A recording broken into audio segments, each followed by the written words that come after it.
Gallo, KC Thunder. Chet, after some of the more high-scoring games on the road, this was a little bit more of like a grind it out, execute possession by possession. What did that feel like out on the floor to you all as you kind of had to just chip away possession by possession? Yeah. Not every night, every shot's going to go in, so you have to figure out how to win no matter what circumstances you're playing with. And tonight we didn't shoot as hot from the floor, but we did a good job of figuring out other ways to make plays and win. Isaiah Joe didn't get the memo. He was still making the shots, so, which is great to have. But yeah, we figured out how to make it happen. Speaking of him, it seems like you guys get so much out of those sets out top with him as the screener for Shea.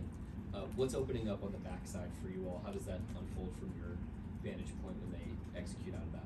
Yeah, it's just, you know, him and Shea playing that action up top and then reading what happens after that. If, you know, they stay with Zay, Shea usually has a lane, and then it's playing off the weak side low man help, whether it's cut in or fill in or whatever. And if they put two on the ball and give it to Zay, you know, they'd be dumb not to rotate. It's usually 3 points if they do that. And when they do rotate, then it's on us on the backside to make the right play, whether it's cut in or making an extra pass or knocking down a shot on the corner swing, whatever it might be. Just, you know, kind of making sure whatever the other team does is wrong, and just figuring out how to play out of that. And then Kenrich hit you late with a nice pass for a big bucket. What's it been like having him back out on the floor? How does he change you guys? Man, he's huge. You know, he brings energy every single night. He brings it. He's ready, and he makes big plays for us on both ends. You know, he's a great connector. He connects everybody, brings them together out there on the floor. Not only with his play style, but also with his personality and the way he leads. You know, it's great to have Unk out there, and look forward to continue to play with him. Chet, you mentioned some of the defensive activity, but I'm curious about one possession, the Pat Williams block and then the shot clock violation. What did you see there specifically, and I guess what did you see down the stretch without Lou on that end? Yeah, just trying to make sure that there was a message that nothing was going to be easy, and I think that's how we ended up getting the shot clock violation. You know, they tried to bring it inside and didn't have it. They held onto the ball, and then you know, credit to our guards and everybody else. You know, they're out there on the perimeter flying around finding somebody, and they were pinging the ball fast tonight. The ball couldn't get ahead of our defense, I guess. So credit to those other guys flying around and making it tough on them. Check these guys. Obviously, the first team you played in a regular season game. Do you sense a difference tonight versus that game in terms of just how adjusted you are to physical play, the size of their guys?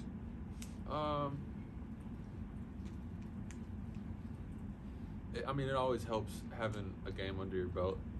You know how they play, what they do, and you can really kind of have something to reference to, I guess.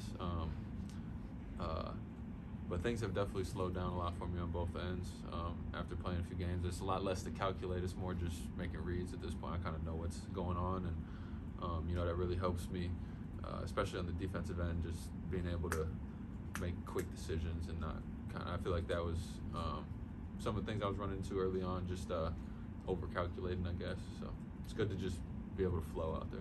And then, Jim, coming into the year, did you expect to play this much center? And what do you think the advantages you guys get out of it? I don't really come into anything with expectations.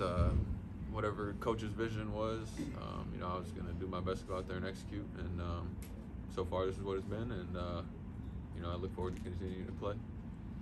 Chet, you're obviously a very confident guy. Going back to the draft, and around that time, you said best player in the NBA, myself in a few months. Just coming into this year, you know, you're leading a lot of the Rookie of the Year polls early. Coming off your injury, did you expect to hit the ground running in this way that you have? That was a big question. We're not going to go back and have any more comments on that one. But,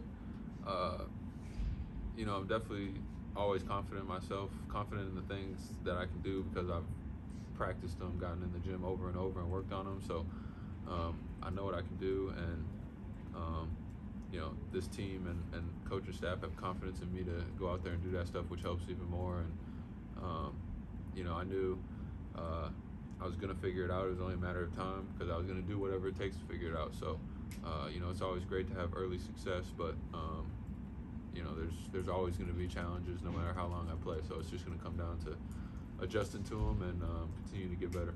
We kind of mentioned this earlier, but guys mentioned how pace is the biggest adjustment in the NBA and pace and speed. How do you feel like 15 games and how do you feel like you've adjusted to it so far?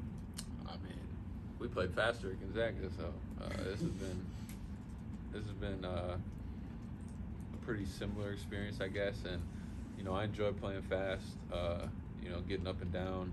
It's more possessions, more shots, more opportunities. And then when you're playing fast, there's more opportunities for the defense to either make a mistake or get cross-matched or miscommunication when things happen quick. So we really try to fly the ball up the floor, whether it's off the dribble or the pass, and just kind of read what the defense gives us.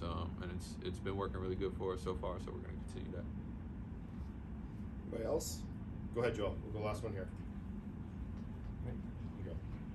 I'm curious because it became a big deal on Twitter. Thoughts on the confusion behind your love for KD?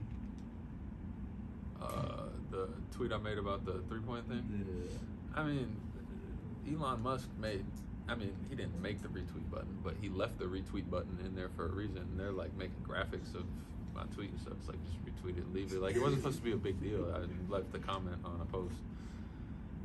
I guess I'm gonna just tweet less. I don't know, but it wasn't supposed to be like a English paper. You know what I'm saying? Like, I could probably work on my grammar a little bit, but like, it was, you know, the real ones know. You know what I'm saying? And like, I think J-Dub translated for the ones who don't know. So, got you guys. I'll use punctuation next time.